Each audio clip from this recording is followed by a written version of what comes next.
amigo, né, amigo de raiz mesmo, desses que a gente vai querer bem sempre.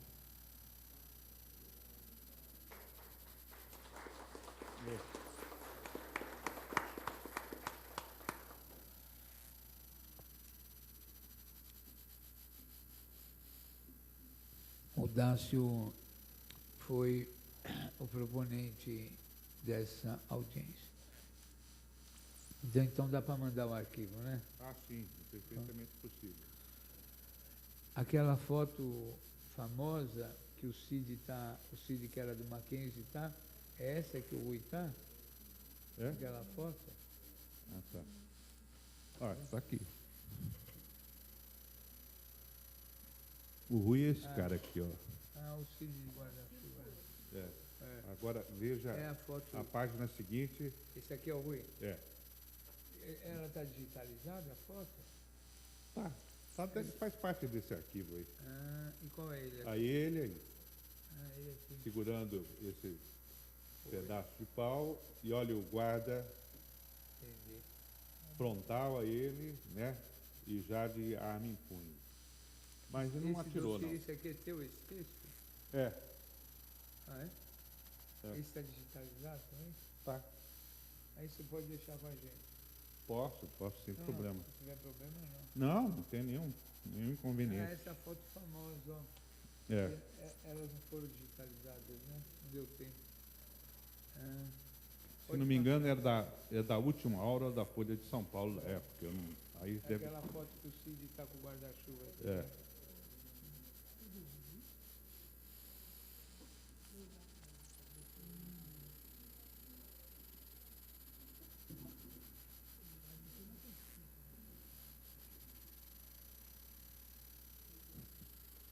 Que bom esse relatório aqui. 300. Você tem 300 páginas, Rui? 300, está aqui.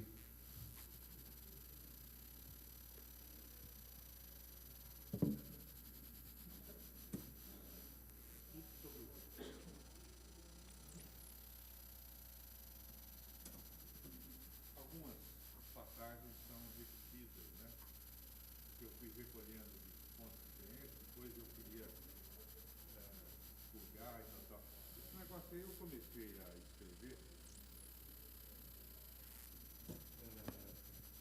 logo depois do sequestro do avião. Renan, quer dar uma olhadinha? Ah, é logo depois? É. Só que não tinha computador, eu escrevia à mão e tal. Tá. Vamos ouvir a Juntando- Aninha? É, porque ninguém conta a história do sequestro, né? E a Aninha já estava lá em Cuba, né, Aninha? Você não foi com ele no voo, né? Não. Você já estava lá, né? Então vamos lá. Ana Primeiro, Curvizet. eu queria retomar. Pega o microfone.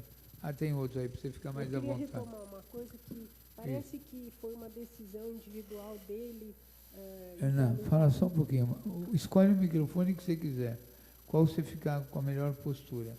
Mas fala pertinho, porque a gente não pode perder a gravação. Assim? Então, não foi assim. Quer dizer, o que aconteceu?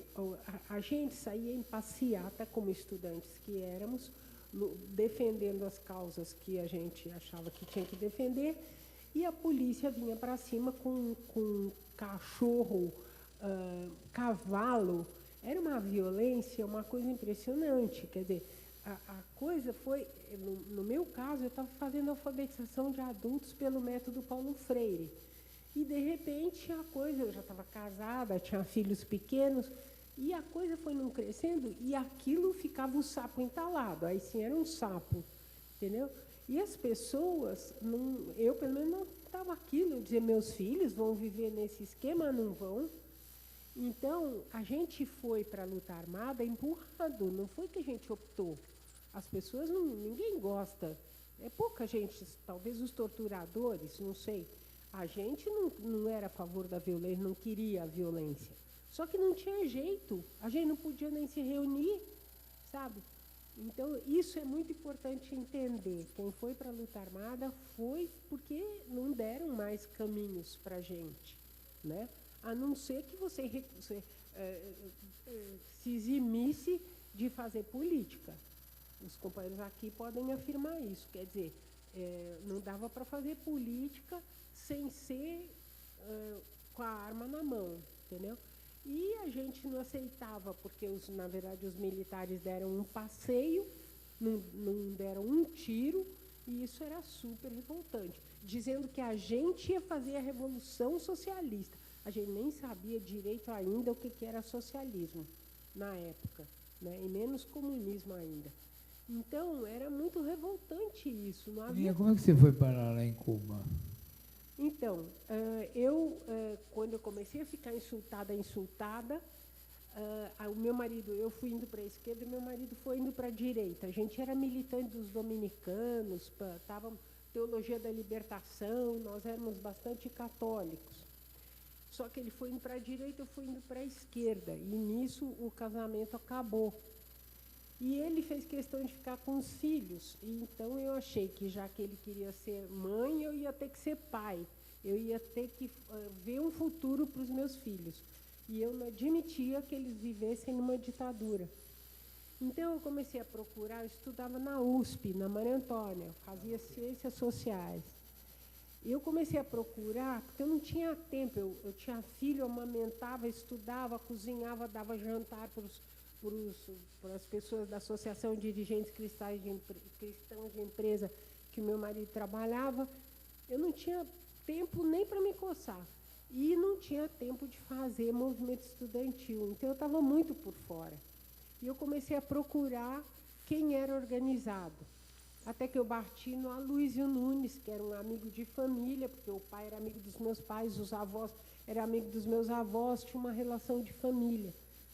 E eu sabia que ele estava no PC, no Partidão. E o Partidão, para nós, era uma coisa acomodada, não servia. Mas como eu achava que tinha que estar organizado e não sabia de outra coisa, bom, já que não tem outra coisa, vamos lá. Aí ele me disse, mas eu tenho uma coisa melhor para você. E a coisa melhor era a LN. E foi assim que eu entrei na LN. Aí eu já tinha me separado. Portanto, eu tinha condições. Eu digo, bom, já que eu não estou mais cuidando dos meus filhos, eu só via eles todos os dias, mas não estava cuidando. Então, eu me envolvi na luta armada. Por isso, porque a gente foi mesmo empurrado. E isso era finalzinho de 67. Em 68 houve aquele episódio do Lamarca, que o Lamarca caiu e tal. Eu era do GTA da LN. E conheci só o Dirceu no movimento estudantil, até num restaurante na época. E não conheci nem o Rui, nem ninguém, nem outras pessoas. Não, estou falando de 67. Eu entrei em 67. Hã? Não, quando o Lamarca foi, quando pegaram o caminhão no sítio, lembra? Então, isso foi comecinho de 68. Então, foi todo o ano de 68, a polícia, as Forças Armadas levaram um ano para descobrir que era uma coisa política. Eles pensavam que era delinquência comum, né? E a coisa foi crescendo. Quando foi em 69, eu saí em junho de 69. Por quê? Porque nós fizemos uma ação que deu azar, a polícia passou na frente do banco na hora. Então, eu no Fusca embaixo, na Marginal, e o helicóptero da polícia em cima. Então, eu não pude voltar para casa. Por quê? Porque um companheiro, como a polícia passou na frente, um companheiro que era o irmão do Virgílio, Gomes da Silva, né? O Chiquinho, foi ferido, muito ferido. Então, era o Celso Horta dirigindo o Fusquinha, eu atrás com a cabeça do Chiquinho se esvaindo em sangue no meu colo. E o Boanerges Souza Massa era o médico que estava com esquema de saúde, por uma eventualidade. Só que o Boanerges não estava no apartamento em que ele deveria estar. Esse foi o primeiro. E então eu tive que decidir para onde que eu ia levar o rapaz, feridíssimo. E optei pela casa do Carlos Knapp, porque eu achei que o Lacombe, eu tinha essas duas possibilidades, que era o juiz federal, não ia aguentar a barra, porque o Lacombe, eu achava ele frouxo, como de fato se mostrou. e o Carlos Knapp aguentaria, como de fato aguentou. Só que aí apareceu o Boanerges na casa do Carlos Knapp e chamou o banco de sangue. E aí pronto, quer dizer, já estava dando no rádio, quando a gente estava na Fusca, há uma pessoa ferida, há uma pessoa... Ou seja, que eles estavam de olho. A hora que o banco de sangue foi lá, viu uma pessoa ferida, a bala, quer dizer, caiu tudo. E foi um escândalo, porque a casa do Carlos Knapp ficava a 200 metros da casa do comandante do 2º Exército, que aí se armou até os dentes, fez um ninho de metralhadora na casa, ficou apavorado, porque o Marighella se hospedava na casa do Carlos Knapp. Ele disse, meu Deus do céu, como? Que medo! Que eles tinham medo da gente impressionante, né? Isso não parece, mas era, sabe? Eles tinham mais medo da gente do que a gente deles. E aí, o que aconteceu? Eu não pude voltar para casa, perdi o contato com a organização e inventei de ir para a França, porque o meu companheiro na época, o Itobi Alves Corrêa, estava na França, eu trabalhava na TV Cultura, eu tinha direito a férias. Eu achei que se eu fosse para a França de férias, entre aspas, eu ficava um mês e via no que davam as coisas. Só que aí eu recebi uma ordem, uma orientação do meu chefe na Fundação Padre Anchieta para não voltar, porque a polícia tinha estado lá, dado batida na minha mesa, que logicamente não tinha nada, né? E aí eu fiquei 3 meses em Paris e veio uma ordem do Marighella para todo mundo que estava lá, que já era o Aloysio Nunes, que era da LN, a companheira dele, a Vera Tude, o Guilherme Lustosa Cunha, que depois foi ser funcionário da ONU, da ACNUR, e o próprio Itobi, e eu, para todo. Aí chegaram o Carlos Knapp, Eliane, para todos irem para Cuba. Mas ninguém foi. O Itobi foi depois e eu fui num primeiro momento. Porque eu já tinha estudado em Paris, eu sabia que ali, daquela mata, não saía coelho. As pessoas ficavam no café, fazendo a revolução no café. Então, se era para ir para Cuba, treinar, vamos para Cuba. E eu fui na hora para Cuba. E, bom, eu cheguei lá em setembro, dia 23 de setembro, salvo engano. Logo em seguida, e eles nos puseram numa casa bem grande, onde se formou o grupo que foi chamado de Grupo Primavera, de Primavera de Praga, sempre era apelido pejorativo, que a LN deu, o pessoal da LN, o Clemente, esse povo, porque a gente depois formou o Molipo. E eles ficaram muito bravos com isso. Mas teve razão para a gente formar, não foi à toa também. Não foi uma cisão por cindir, né? E aí, em setembro, logo depois, e o grupo começou a se formar, começaram a vir as pessoas. Em sua enorme, a maior parte era da LN, mas também tinha gente que não era, como o Franklin Martins, que era do MR8, eu acho. E tinha algumas pessoas que não eram. Tinha o Frati, tinha o Aguinaldo Pacheco, que era um partidão, né? Em suma, tinha várias pessoas que não eram da LN, algumas pessoas. E a maioria homens, né? Mas tinham 6 mulheres. Então o grupo assim se formou, chegaram esses 9 companheiros do sequestro. Por quê? Porque a organização estava sem recursos para fazer eles saírem pela Europa, porque era uma volta ao mundo para chegar em Cuba naquela época. Eu mesma passei pela Itália, por Praga e tal, para chegar em Cuba. Ou seja, precisava de dinheiro, e a organização naquele momento não estava tendo. Para 9, que na verdade eram 11, porque ainda tinha o Boanerges e tinha o Márcio Beck. O Márcio não chegou a tempo em Buenos Aires e o Boanerges ficou esperando por ele. Então foram 9, entre os quais o Rui. Então foi assim que, bom, eu cheguei antes, né? E depois chegou o grupo do sequestro, do avião. E a gente se organizou na casa, era uma disciplina militar, a gente acordava bem cedo, fazia ginástica, lia pra caramba. Eu aprendi mais sobre o Brasil naquela época do que em toda a minha vida antes.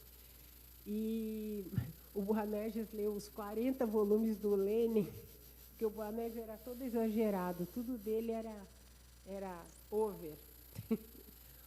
E o Joaquim era assim, muito amigo do Ayrton Mossati e muito autoastral, muito autoastral. Estava sempre, porque tinha uns que tinham umas deprê, porque a gente estava longe da família, longe dos amigos. No meu caso, eu estava longe dos filhos, a Eliane estava longe do filho também. Então, era uma situação complicada. Mas para o Rui não tinha essa, ele chamava Joaquim lá. Então, para mim, ele é o Joaquim, né? E tinha um astral, estava sempre ótimo. Continuou comendo bastante. Também ele era grande, né? Tinha que se alimentar. É. E então a gente esperou uns quantos meses para começar o treinamento.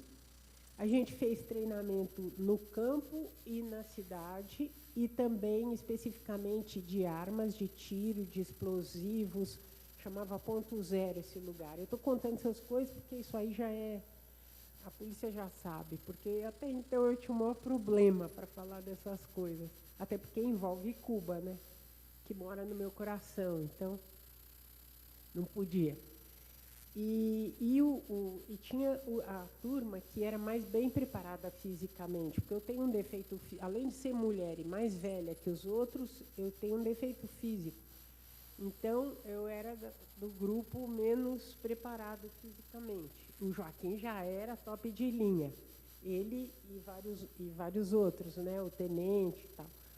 Então, quando foi para o treinamento no campo, a gente ficava nos alojamentos de pau a pique, separados em dois, né? E o Joaquim ficou no do pessoal da barra mais pesada, que segurava mais o treinamento. E sobrou para o João Leonardo ficar com a gente. O Ayrton também ficou com a gente, porque ele namorava a Maria Augusta Tomás, e a Maria Augusta ficou com a gente. Então, os cubanos que eram bem, assim, protegiam os amores, puseram o Ayrton junto com a Maria Augusta, que era o Tenente Abica, o apelido Bica. O nome era outro lá, mas o apelido Bica, porque tinha o nome postiço, o nome falso, e ainda tinha apelido. E assim foi, quer dizer, ele era muito especial. Era muito mais bonito do que está nessa foto aí, muito mais. Não tinha esse bigode, tinha um cabelo bem liso, assim. Era uma beleza de rapaz, muito bonito. E assim, alto astral, e fazia muito disciplinado, cumpria todas as tarefas. E depois, quando foi para a gente voltar, porque, nossa, essa é uma coisa também que as pessoas questionam muito, que absurdo vocês terem voltado, porque todos morreram, sobrei eu e Dirceu, né? E as pessoas dizem que era um absurdo voltar. Mas era a nossa proposta. Primeiro porque a gente não imaginava que ia ter anistia. Ninguém nem cogitava em anistia. Então, tinha que voltar para lutar. Ué, como é que faz? Se a gente não foi treinar para a guerrilha rural, a gente tem que voltar. Nem cogitava não voltar. Uns questionaram, obviamente ficaram na Europa e não morreram. O Itobi foi um deles. Outros voltaram, né? E outros também, alguns dirigentes, aí é importante falar da cisão, por que a gente formou o Molipo, né? Porque é uma coisa que é questionada. Porque o que aconteceu? Iam para lá dirigentes da LN que se propunham dirigentes como o Mastrocinque, a própria Zilda, mulher Pereira, mulher que foi também caso do Marighella, ia para lá como dirigente, dava tarefa para a gente e depois ficava na Europa.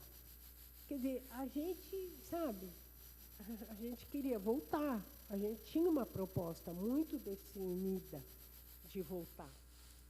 Então, essa foi uma razão principal, digamos, uma das razões. Também tinha razões políticas, porque aí já era mais dos companheiros da direção, que era o Benetaço, o Dirceu, o Lauriberto Reis, o próprio João Leonardo, Arno Preis. Eles achavam que a Helene estava muito nacionalista demais e estava deixando de querer a Revolução Socialista. E, no meu caso, a questão era mais voltar mesmo para lutar. E esses que estavam mais bem preparados para voltar, como o Rui, voltaram antes, né? E também os que eram direção, dirigentes, tanto que o Dirceu também voltou nessa primeira etapa. Depois começou a cair todo mundo, isso é uma coisa que até hoje eu não consegui esclarecer.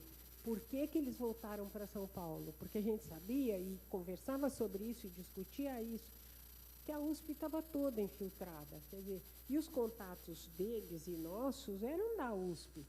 Então, voltar para São Paulo era botar a cabeça na corda. Eu não sei até hoje por que que eles voltaram, porque eu não voltei para São Paulo. E acho que é por isso que eu estou aqui, né? E, então... Você voltou para onde? Eu fui para Bahia. Você pode falar disso? Eu fui para Bahia. Mas já que você interrompeu, aquele sequestro do avião da Varig foi no dia 4 de novembro? O do Rui? Olha, eu não juro não, mas sempre É aparece aquele como da sendo GSG, dia 4 é. de novembro, que é o próprio dia da morte do Do Marighella. Marighella. Aí vocês foram... Fazer uma pequena parte em relação Fala no microfone e fala seu nome. Bom, Dácio, nessa pesquisa que eu tenho feito aí sobre o Rui, o último informe que eu registrei foi a partir de um vídeo exibido pelo blog do Luiz Carlos Azenha, a questão de uns 15 dias, né, na época em que se falava lá dos 45 anos da morte do Fala um Marighella. pouquinho mais perto. E o que eu Preciso olhar para nós. Olha percebi pro microfone. numa das sequências que falava-se que o serviço secreto do Exército sabia da existência desse grupo de brasileiros disposto a sequestrar o Boeing da Varig.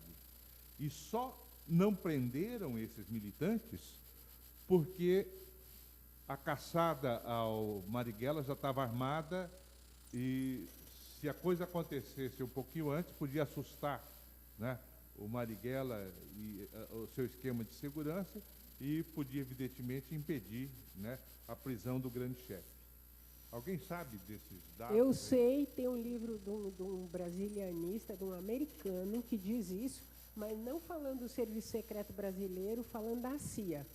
Que a CIA já sabia do sequestro e não impediu, para não criar problema para a captura do Marighella, para a morte, do assassinato do Marighella. E quando eles chegaram lá, eu sei que vocês eram todos compartimentados, muito...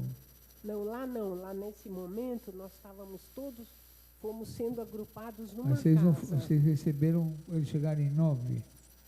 Hã? O pessoal que chegou do sequestro chegaram em 9. Chegaram 9, foi um momento de consternação, porque a gente tinha acabado de ter a notícia Da morte do do Marighella. Marighella. Eu conhecia, eu privava com o Marighella, né? Então eu ficava, e ele tinha mania de abotoar o punho da camisa trocado. Tinha dois botões, ele punha trocado. Espera um pouquinho, Aninha, espera um pouquinho, deixa eles. Eles estão trocando informação.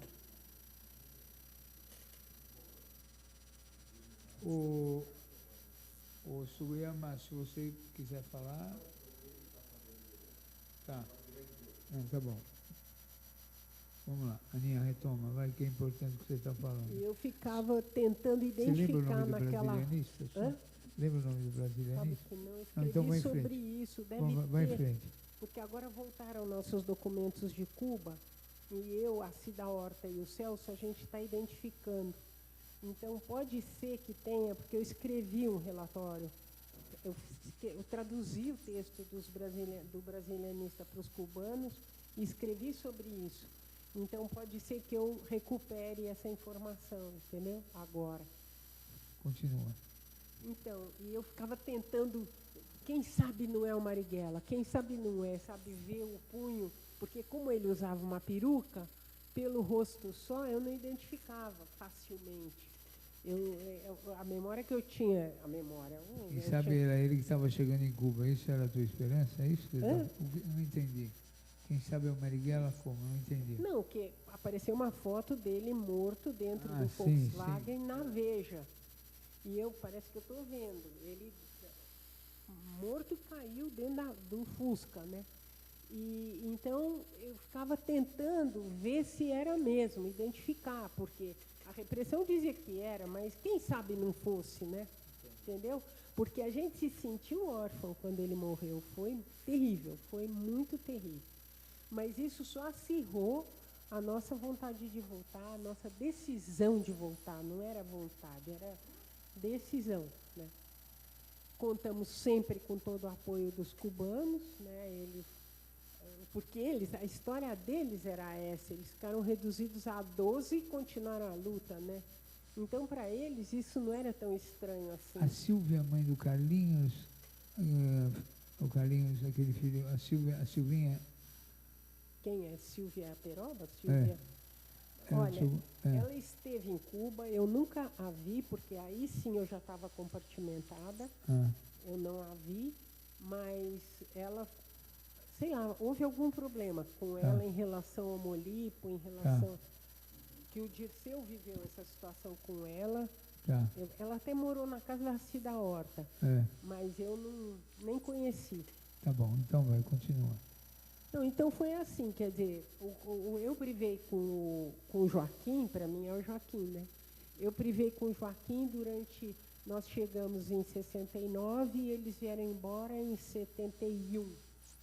Eu só voltei em 75, porque eles tinham muito medo de me mandar por causa do meu defeito, achavam que eu ia ser facilmente detectada, como a vida é, né? Que coisa incrível.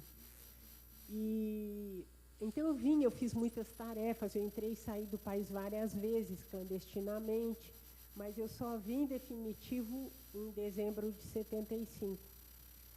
E aí, quando caiu a maioria dos companheiros, eles devolveram o Dirceu para Cuba para salvar alguém da direção. E foi assim que aí eu e o Dirceu, a gente ficou trabalhando juntos, né, sobre o Brasil, com informação sobre o Brasil, porque os cubanos recebiam toda a imprensa brasileira e a gente processava aquilo. Houvesse trabalho, a gente trabalhava 11 horas por dia. E sempre aquela coisa dos companheiros que a gente tinha que manter bem alta a bandeira deles, porque afinal eles não tinham morrido em vão, né? E a gente tinha que continuar. A gente em nenhum momento desistiu, né?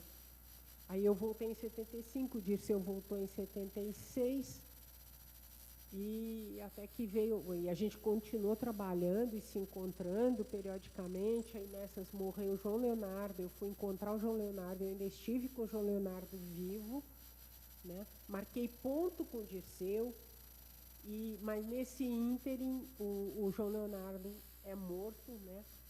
E ficamos só nós dois, e a gente se encontrava para trocar informações. Eu fiz bastante trabalho social, tive essa oportunidade de organizar, para mim a palavra-chave era organizar, tem que organizar, porque aí as pessoas percebem que organizadas conseguem as coisas. Então era tudo, era a luta por água, por rato, contra rato, por moradia, tudo que aparecia de luta, eu estava lá organizando e não podia dar as caras, porque estava mais clandestina do que nem sei, né? Então foi um período intenso, eu me encontrava com o Dirceu em outras cidades, ora aqui, ora ali, e até que veio a anistia, né? E, enfim, a gente manteve sempre o nome do Molipo, a memória dos companheiros, e o Joaquim merece isso, porque, afinal, ele deu a vida, né? Ele merece isso. Então, fala um pouco da volta do Joaquim, como vocês falam, para o Brasil, né? Olha, tem essa história contada no dossiê, mas que era você assim, preparou a vinda dele, onde ele tinha, qual era a conexão, por que ele veio para a Amazônia? Isso é uma coisa que eu vou poder falar nada, porque era assim, quando se resolvia quem ia voltar, a gente ficava todo mundo separado, por segurança. Não era para a gente saber quem ia voltar, para onde, muito menos para onde ia voltar, com que nome ia voltar. Com certeza, ele antes não tinha esse nome de João Silvino, porque ele tinha aqui um documento da organização, e lá os cubanos davam uma documentação ótima para a gente, segura, confiável, sabe? Esse João Silvino aí devia ser uma documentação boa. E então, aí eu já não sei, até onde eu sei, ele voltou com Boanerges, ou pelo menos ele estava fazendo dupla com Boanerges, né? É até onde a gente sabe. E o Boanerges onde anda? Pois, boa pergunta. Porque até então, tanto que na minha carta aqui sobre o Rui, que eu mandei para a família, eu falo com todas as letras que o Boanerges entregou o Rui. Hoje, o Ivan acha que não, talvez ele tenha falado, provavelmente falou na tortura. Quem não fala, eu não fui torturada, eu não ouso julgar ninguém que foi. Mas hoje o Ivan acha que não foi o Boanerges que entregou todo o Molipo, porque a gente acha que tinha infiltração, parece que tinha infiltração. Há quem diga que tinha até infiltração entre os cubanos mesmo. Eu acho que não, porque quando eu fui procurar meus documentos no DOPS, eles não sabem de mim na clandestinidade. Eles só sabem de mim até lá. Depois eles não sabem. E se fosse entre os cubanos, eles saberiam que eu estava voltando também clandestina. Né? Outra coisa que eu acho que eu sou a maior prova, que tem esse livro aí horroroso, Biografia do Dirceu, fala que o Dirceu seria uma pessoa que teria entregue o Molipo. Se ele tivesse entregue o Molipo, eu não estava aqui. Porque ele sabia de mim o tempo todo, absolutamente o tempo todo. Então, eu acho que eu sou a maior prova de que isso não é verdade. Né? Quanto ao Boanerges, tem vários fatos esquisitos, vários. Então, eu pensei, porque se um morre e o outro fica vivo, que conclusão você tira? Um dele foi visto na cadeia e pediu para não dizerem que tinham visto ele. Todo mundo queria que falasse que viu, para não poderem matar, né? E ele fala que não viu. Agora, com relação à morte do Rui, eu estou perplexa, porque eu estava incorrendo num erro assim complicado. Para mim, uma Maria Cláudia Badan Ribeiro era a pessoa que tinha feito a melhor biografia que eu li de companheiros. Ela tinha feito do Rui. Ela entrou em contato comigo por causa dessa carta que eu tinha escrito para a família. Eu falei tudo que eu sabia e podia, que não era tanto assim, mas, enfim, é uma época em que outras pessoas não conviveram com ele, então era importante aquilo. E, no fim, não era ela, eu me atrapalhei com o nome. Agora eu preciso recuperar quem que fez essa biografia, porque dá nos detalhes como que ele foi morto em inatividade, como que ele foi enterrado, tudo tem nesse trabalho dela. De quem? Dessa pessoa que eu preciso recuperar, porque não foi. Você não tem. Eu até dei para a Melinha convidar para hoje, e ela disse, mas não fui eu que fiz esse livro. Eu me atrapalhei. Ela fez outro livro chamado Mulheres que Foram à Luta Armada, um nome assim. Mas não é ela, não foi ela que fez a biografia do... Eu dei até para ele, não foi, Dácio? E eu estou enganada, entende? Eu preciso...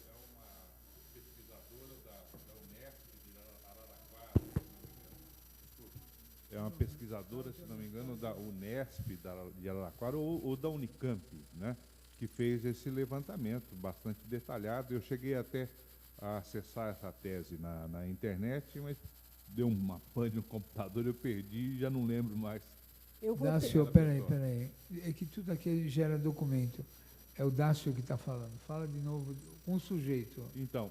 A tese de quem mesmo? Como é o nome?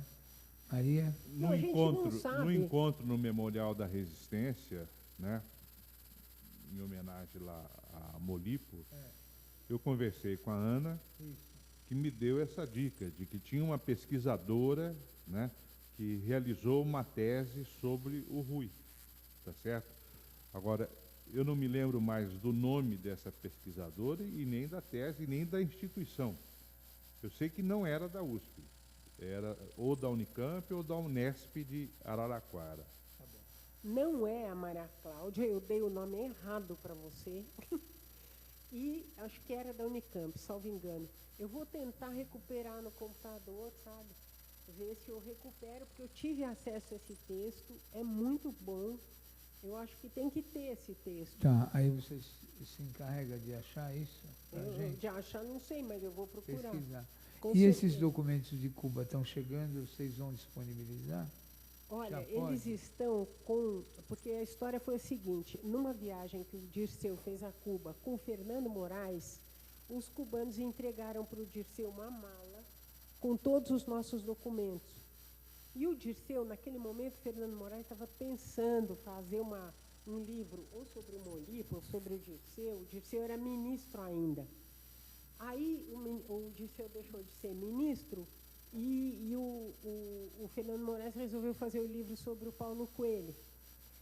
E então o Dirceu passou a tal da mala para o Fernando Moraes.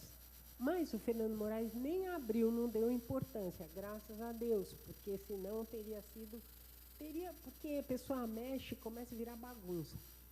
E eu sei que isso está com a assessoria do Dirceu, com aquela Maria Alice que trabalha com o Dirceu, que é historiadora, e nós fomos atrás, ela disponibilizou um DVD para nós. Então eu tenho um DVD com todo esse material. Tem muita coisa com a minha letra, então eu mesma que tenho que identificar, né, que dizer em que contexto foi feito, porque a gente fez muito relatório. Como eu ia e voltava, cada vez que eu voltava eu fazia relatório operativo, político, todo tipo de relatório. Até sobre a roupa que as pessoas usavam em cada lugar, é engraçado. E então tem esse material. Agora, ali no material, mais que tem relatório do Benetaço falando das quedas. Então, pode ser uma coisa útil, né, importante, porque ele faz um relatório político, dizendo como, sabe, a situação e tal, porque o Molipo foi sendo dizimado, foi dizimado, né? E não tem, a não ser esse trabalho que o Zé Dirceu iniciou, ninguém está trabalhando o material do Molipo. Não, então, muita gente já tentou, aquele Abelardo Blanco, junto com a Malu Alves Ferreira, já quiseram fazer, começaram, eles fizeram a lista, comigo até ajudei, a lista das pessoas que estavam em cada acampamento, em cada casa, com o seu codinome, o nome que usavam lá, etc. Aí, no fim, não deu em nada, porque eles precisavam, ia ser um filme, precisa de recursos, né? Aí não tinha, não ficou nisso. O Fernando Moraes também pensou, mas não chegou a pôr na prática, eu acho que nada. E agora é o Celso Horta, porque o Celso Horta era muito ligado ao Fleuryzinha, coisa que eu nem sabia. Até a gente se encontrou numa comissão da verdade lá na PUC, que era sobre o Fleuryzinho, né? Que eu nem conhecia, não cheguei a conhecer. Mas que, pelo visto, era uma pessoa do nível do Benetaço, assim. E então o Celso Horta está muito interessado nisso. E eu tenho que participar, porque sobrou eu, né? E também porque eu identifico, sabe? O Dirceu tem má memória, o Dirceu não lembra. E fora que agora, então, nem pensar, né? Mas eu tenho memória ainda melhor que a dele e eu identifico quando que cada coisa foi feita, em que contexto foi escrito, o que tem a ver. E a Cida por conta de ter trabalhado com o Benetaço. Então, nós duas temos que tocar isso, entendeu? Então, para ir sintetizando e encaminhando, tem uma tese sobre o Rui, né? Que é uma pesquisadora de uma universidade. Isso aí é uma coisa importante para a gente. Super importante, super. Elas falaram, o Rodrigo falou e a Regina, numa Poliane. Eu não me lembro deste nome, entendeu? Mas pode ser que tenha sido essa pessoa que me procurou. Vocês têm acesso a esse trabalho dela? Essa Poliane chegou a conversar com todos nós, né? Foi lá, o Tejário, tal. Aproveitou, né, uma fase de permanência do quiosque aqui no Brasil também, né? Teve uma longa conversa E depois foi me procurar no tempo que eu ainda trabalhava no ângulo. Dácio, né? desculpa, sabe que eu estou tão cansado que eu, mesmo olhando para a pessoa, às vezes eu perco. Repete a frase. A Poliane, A Poliane. tá certo? Que é uma moça lá de Natividade, tinha um envolvimento estranhíssimo com a figura do Rui, né? A impressão que passava é que ela estava apaixonadíssima, né? Pelo Rui, porque falava dele com um entusiasmo assim, né? De físico até, né? E não foi isso, Guioche? Não te passou essa impressão? Sim, a Poliane, ela está fazendo uma tese, né?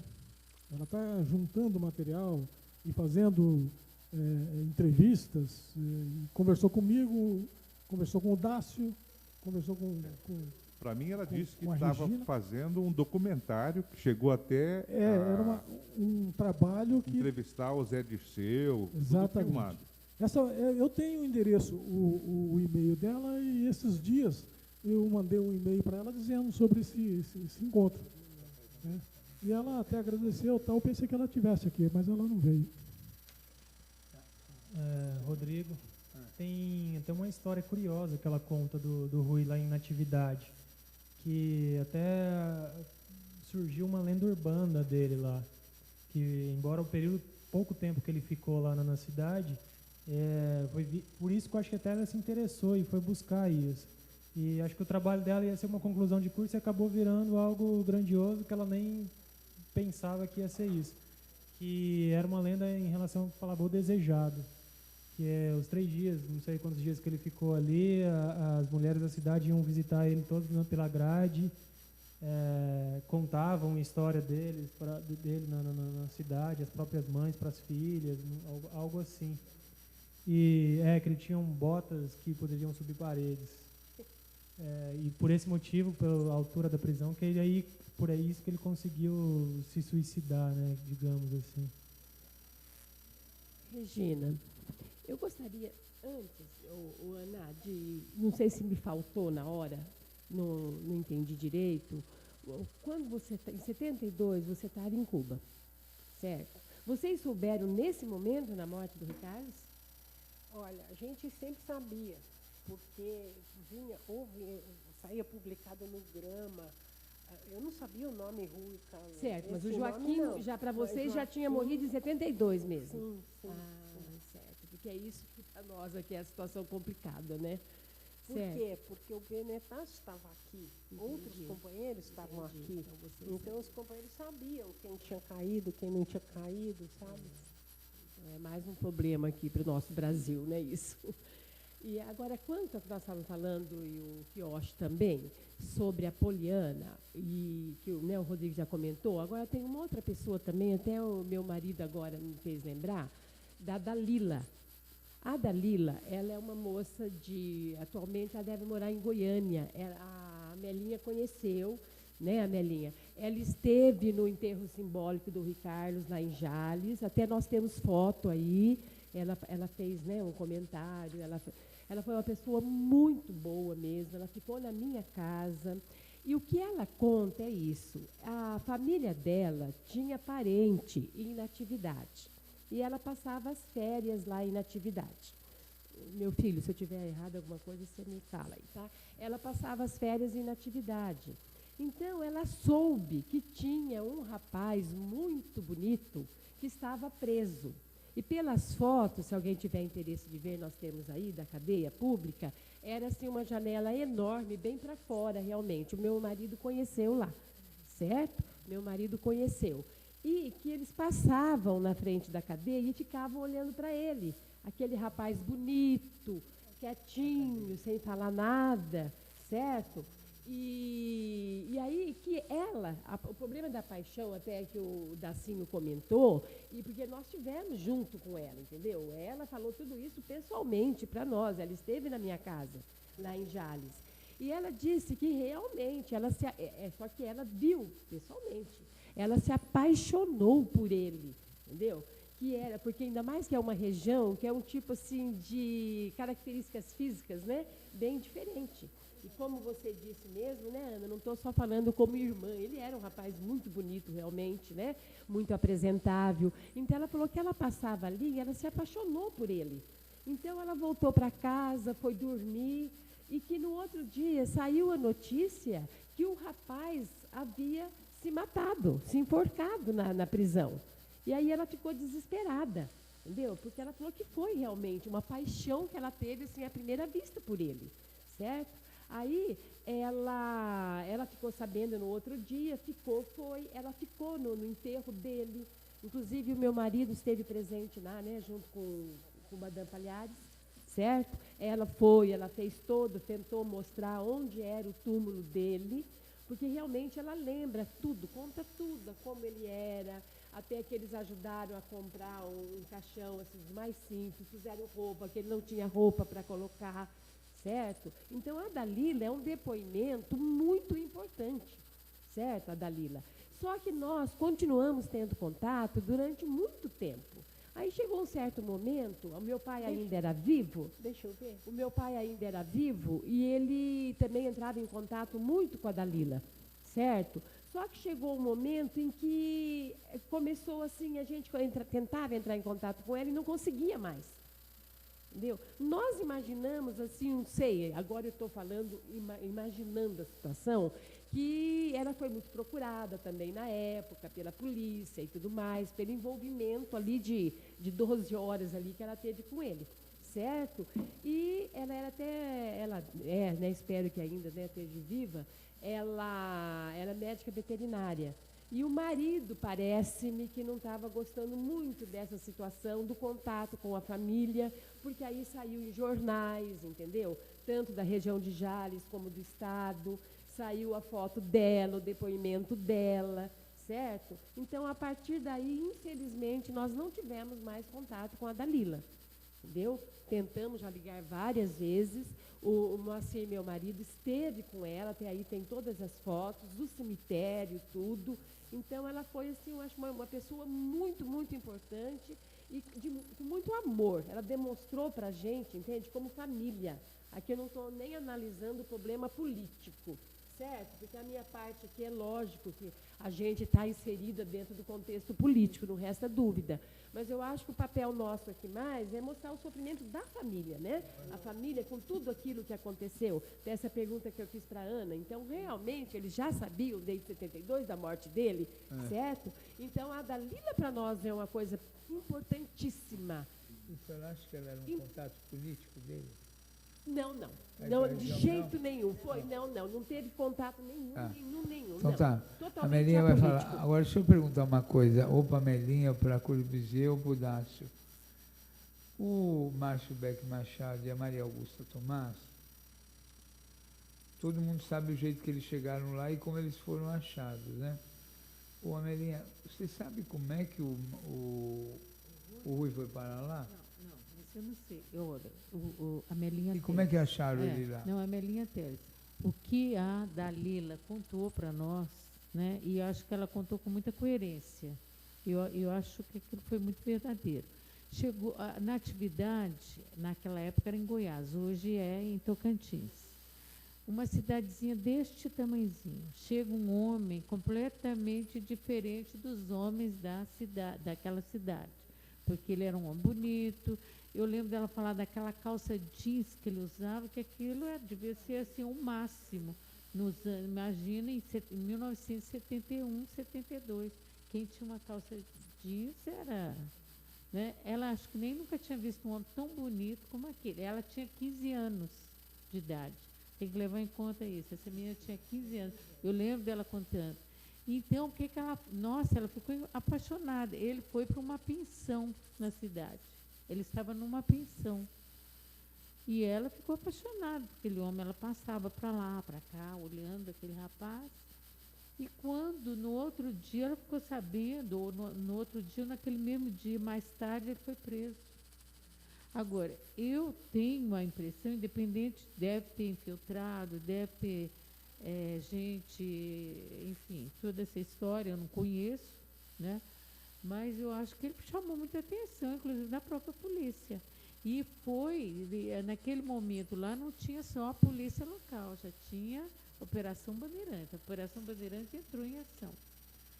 E como é que ela conta isso? Ela, no outro dia, todo mundo fala que ela suicidou, ela inclusive disse que eles montaram mesmo, né? Uma cena, né? Tinha uma cena. E eu até perguntava muito para ela, mas gente, como que eles montaram a cena dele enforcado? A delegacia, o Moacir foi lá, né? Depois, né? Você deve ter visto melhor. Mas a impressão que eu tinha é que ela tinha uma grade e as pessoas que passavam na rua viam quem estava preso lá. E naquele dia ela viu ele enforcado lá. Não sei se ela viu. E ela ficou impressionada com aquilo, e toda a cidade ficou, porque uma cidadezinha desse tamanho, todo mundo fala. E tinha muita gente da polícia, e não era só gente local, porque ela até tinha helicóptero. Não, eles foram lá para fazer uma guerra, por causa de um rapaz, eles fizeram uma guerra. E ela conta isso porque ela conhecia, apesar dela estar de férias, ela ia sempre de férias lá, porque era janeiro, né? Então ela estava de férias da escola, e ela ia sempre lá, e todo mundo conhecia todo mundo, não era com os caras de lá. Até ela, parece que ela ouviu um comentário que era gente de São Paulo que estava lá, pegando ele. E aí vão enterrar ele. Quando vão enterrar, ela acompanha os policiais, ela vai sozinha, e eles pegam ela e prendem ela. Ela foi presa, submetida.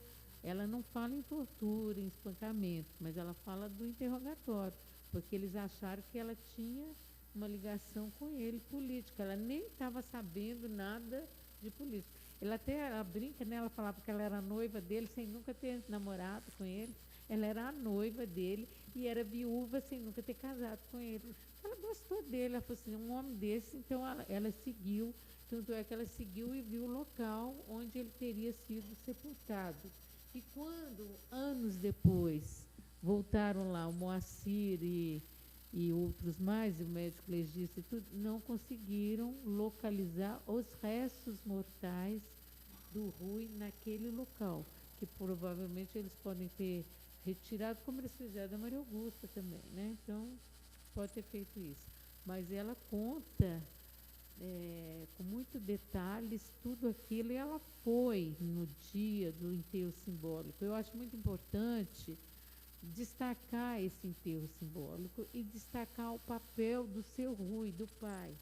Eu, como eu sou da Comissão de Familiares, eu conheci seu pai lá na luta pela anistia. Ele ia lá na Bela Vista, que era o comitê, o CBA, Comitê Brasileiro pela Anistia. Ele ia lá falar do Rui.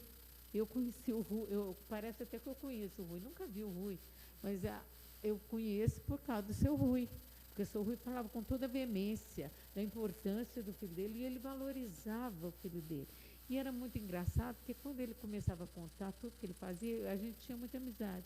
Eu sempre fui, porque ele gostava de conversar, e eu gosto muito de ouvir as histórias. E ele falava assim, que ele tinha um comício da Arena lá na cidade, ele ia. Tinha um comício do MDB, também ele ia. Ele ia em todos os comícios políticos da cidade para denunciar a morte do filho. Ele era muito eloquente, né? Ele falava muito bem, o seu Rui. Eu acho que esse interesse do Rui Carlos Filho pela política se deu pelo exemplo do pai. Ele era um político. Ele animava a gente naquela luta, naquela busca de mortes e desaparecidos. Ele punha a gente assim. Ele era um agitador político. Ele era um cara muito interessante, né? Amelinha? E aí... Lê essa carta. A carta é do Rui, né? Então,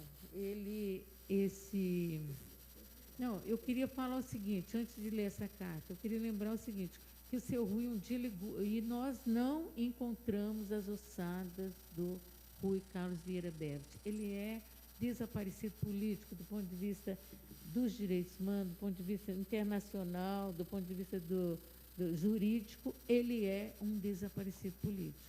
Mas o que seu Rui fez? Um dia ele ligou para mim e falou assim, você vem tal dia assim, para o sepultamento do Rui. Eu falei, como que eu vou no sepultamento do Rui? Eu pensei, como? se não tem as ossadas? Ele falou, não, pode vir que vai ter o sepultamento. Eu achei tão interessante. Aí ele falou assim, eu te explico quando você chegar aqui, vem aqui primeiro, não foi? Então fui eu lá para Jales. Cheguei lá, já estava tudo montado, gente. E a primeira coisa que, olha só, eu cheguei cedinho, ele me levou na casa dele, ele foi me buscar lá na rodoviária, me levou na casa dele, chegou lá, ele me levou no quarto do Rui, que o quarto do Rui estava lá tudo certinho.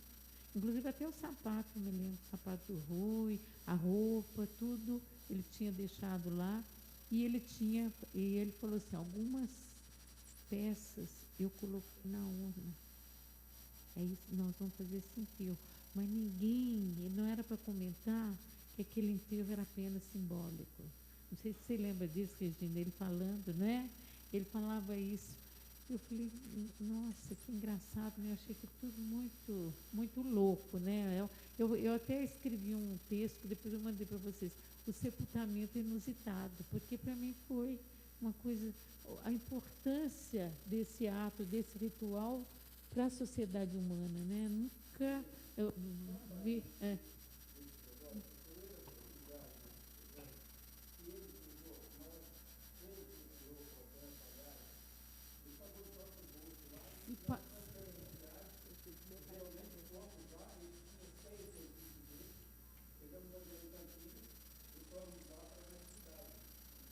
Uhum.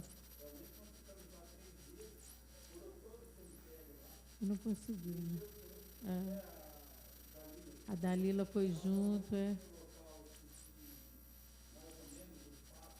Não, ele fez todo, ele fez todo o esforço possível, ou impossível, eu diria que impossível.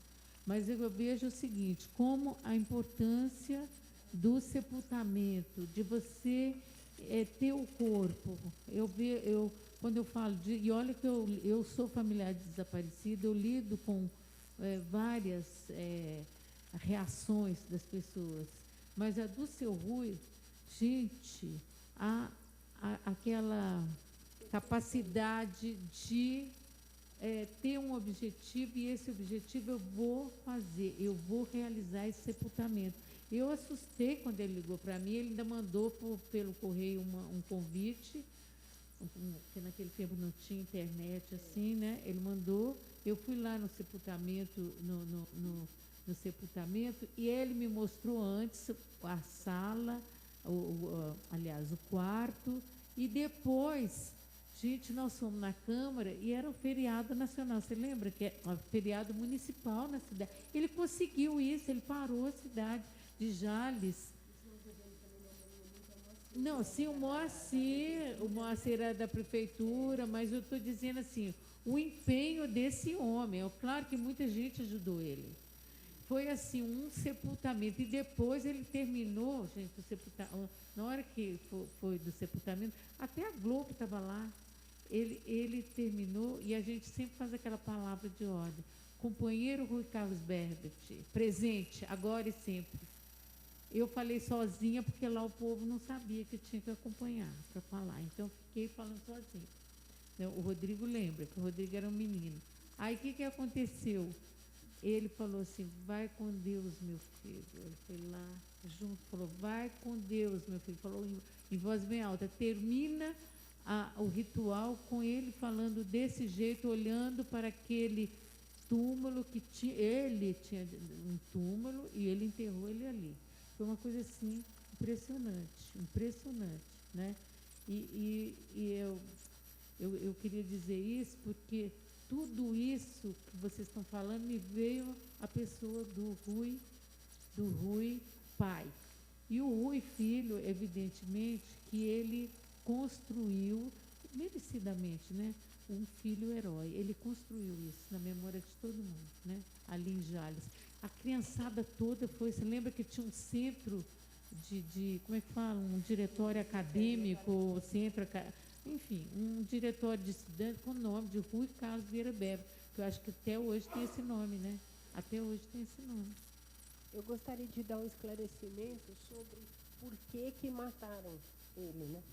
Porque até onde a gente sabe, a gente teve uma informação que nós seríamos todos mortos. Fica aí, Amelinha, espera um pouquinho. Fica aqui. Eu sei que nós vamos terminar. Mas É estou te rapidinho. pedindo, Amelinha, estou te pedindo. Quero. Fica aqui, por favor. Fala.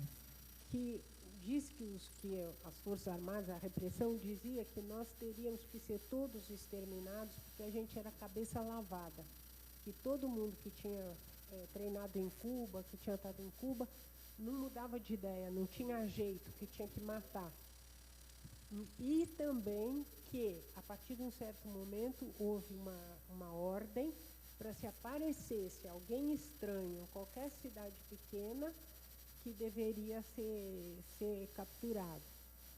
Tá bom. Ó, seguinte, eu vou. Você também quer falar alguma coisa? Só queria acrescentar Não, peraí, deixa algo só bastante para. importante sobre o Não, Rui. não vou te dar. Ó, nós temos que encerrar daqui um pouquinho essa sessão.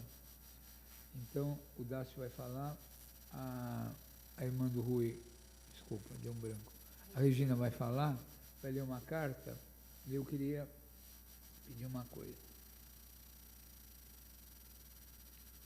É o seguinte, nós temos um projeto aqui na comissão que o Rodrigo até está se propondo a gravar, é gravar o Rui na primeira pessoa. Evidentemente que ele é muito novo e também é parente, é sobrinho, tem dificuldade de construir a trajetória histórica gigantesca, muita responsabilidade. Então, queria pedir para o Dácio e para a Aninha Corvizier para fazer um texto, o que eu acho que puder ajudar também, quem foi o Rui, para ele gravar na primeira pessoa. Então, pronto, está pronto? Aí, se você tiver qualquer dificuldade, Rodrigo, você pede, a gente faz, era para gravar hoje. Como eles vieram de longe, o estúdio estava à disposição para gravar hoje, mas não tem problema, não tem problema. Então, você conclui um texto e quem puder ir contribuindo, mesmo pela internet, pode pedir ajuda para a Melinha, para a Thaís, para a gente gravar o Rui e o Rodrigo vai fazer na primeira pessoa, tá bom? É uma história, é uma coisa importante que tem uma repercussão, vai para o Brasil inteiro e é uma coisa muito importante que está repercutindo aqui na comissão. Tá? Estou pedindo. Então, o Dácio fala Acerca desse, a Regina fecha. o Dácio, acerca desse interesse, né, que o Rui manifestou sobre a vontade de abandonar o curso de letras e ir para a economia. Fala no microfone, por favor.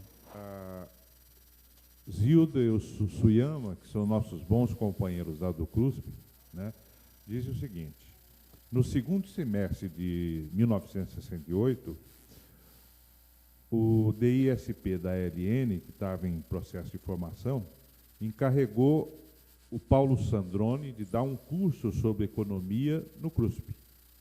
A Zilda diz que não se lembra bem, mas acha que o Rui estava lá, participou desse curso. As aulas eram dadas à noite, lá no CRUSP, né, para grupos de 10 e 20 pessoas.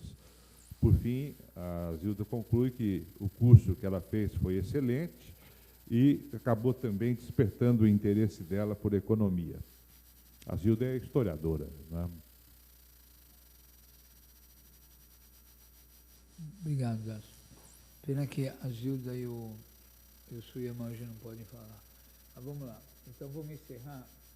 Tem uma carta que o Rui escreveu de Roma. Você já leu, não? Olhou aqui.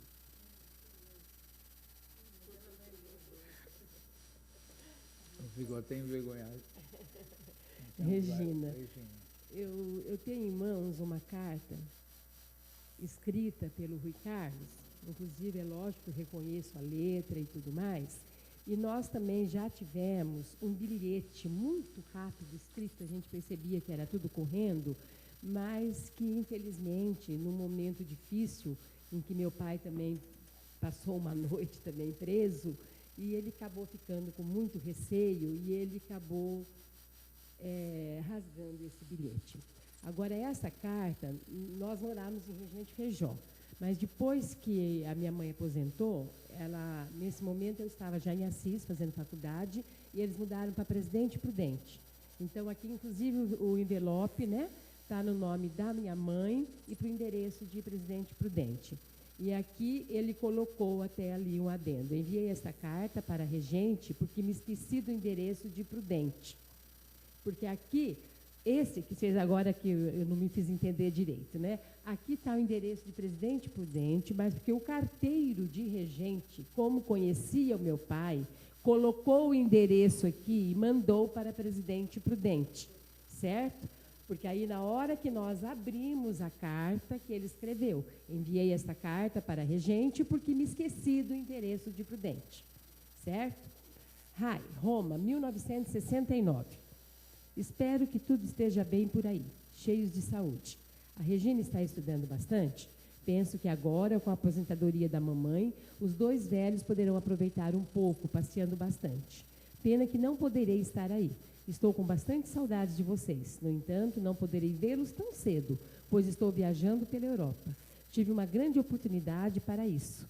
Viajo com um grupo de pesquisadores e meu trabalho é o de corrigir e ajudá-los a escrever seus documentos e teses científicas.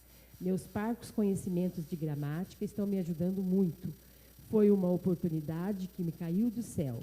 Atualmente estou na cidade eterna, Roma.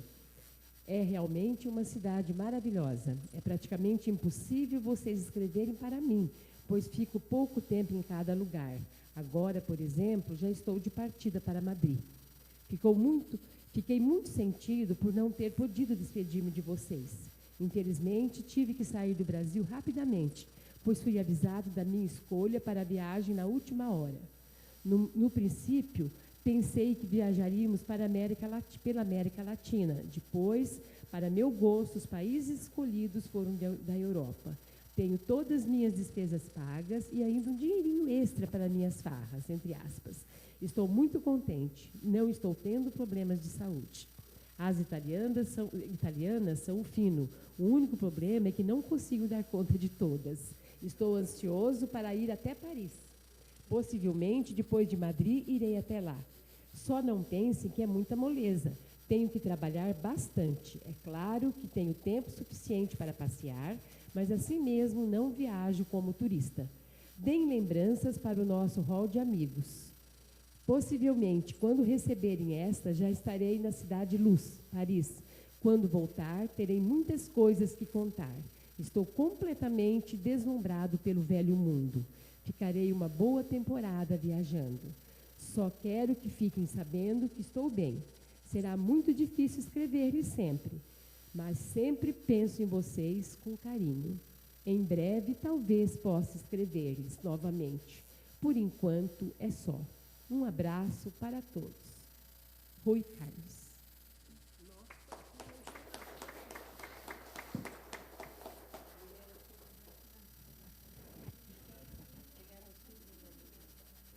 Ó.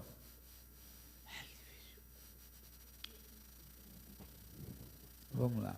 Então, eu queria agradecer a Dácio por ter proposto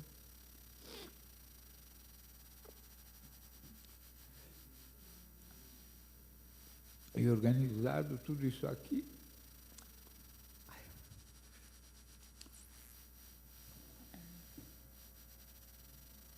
Amém. Nós vamos agradecer a todas as pessoas que estiveram aqui hoje, né, na recuperação da memória do Rui Carlos Vieira Berbert, e damos então por encerrada a sessão. Aninha, só queria falar ainda o seguinte: o Suyama, sempre que pode, está recomendando, sugerindo, discutindo conosco, né? Temos aqui o Tenente Paz e os dois companheiros, os militares reprimidos, Cabral.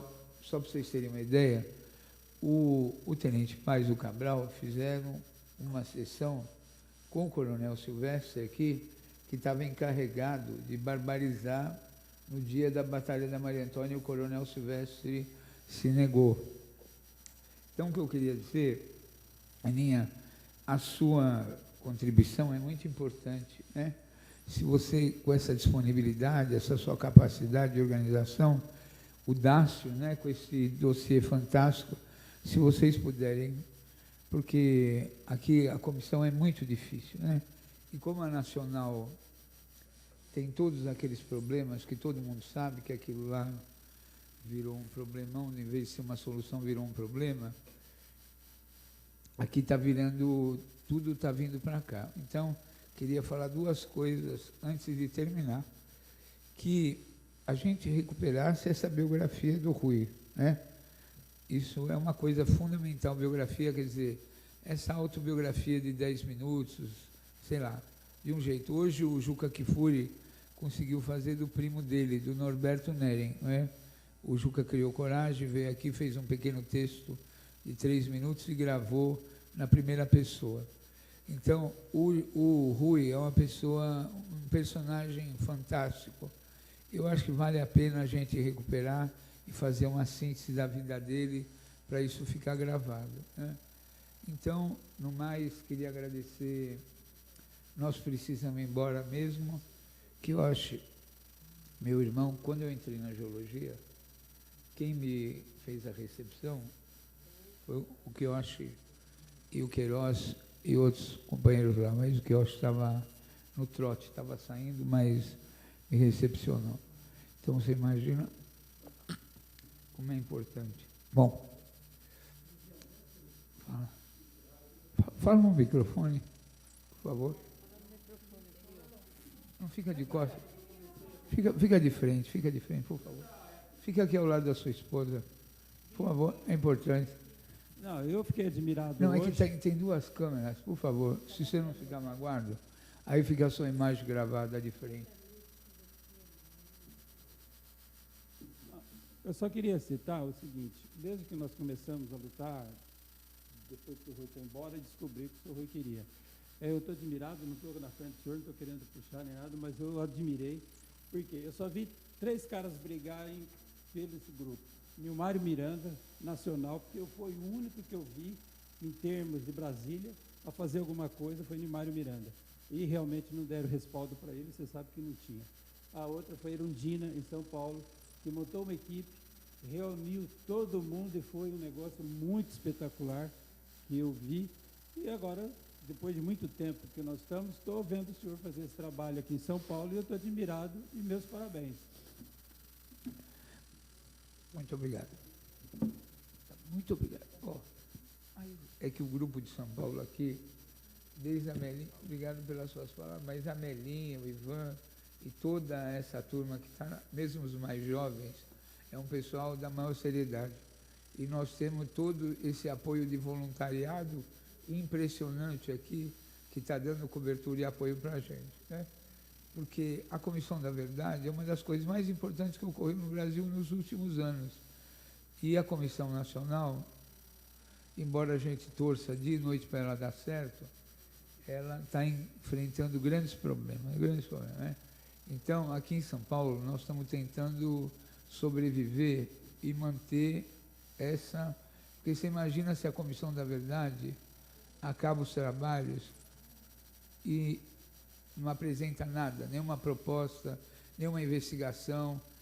Aí é tudo que os caras, os torturadores vão querer para dizer, ó, os caras fizeram a Comissão da Verdade, não provaram nada, não acharam nada, é tudo política.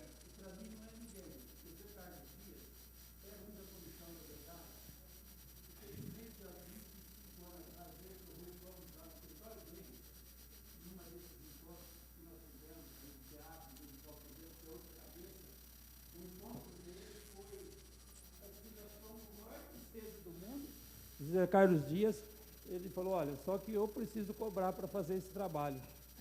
E queria cobrar, não sei, acho que na época, não sei quantos que era, 10 mil, não era nem reais ainda. É um absurdo. Eu e o Sr. Rui saímos muito tristes, porque era um cara que é da Comissão da Verdade hoje, que eu falei, não é comissão, porque não tem nada que é, tinha interesse particular.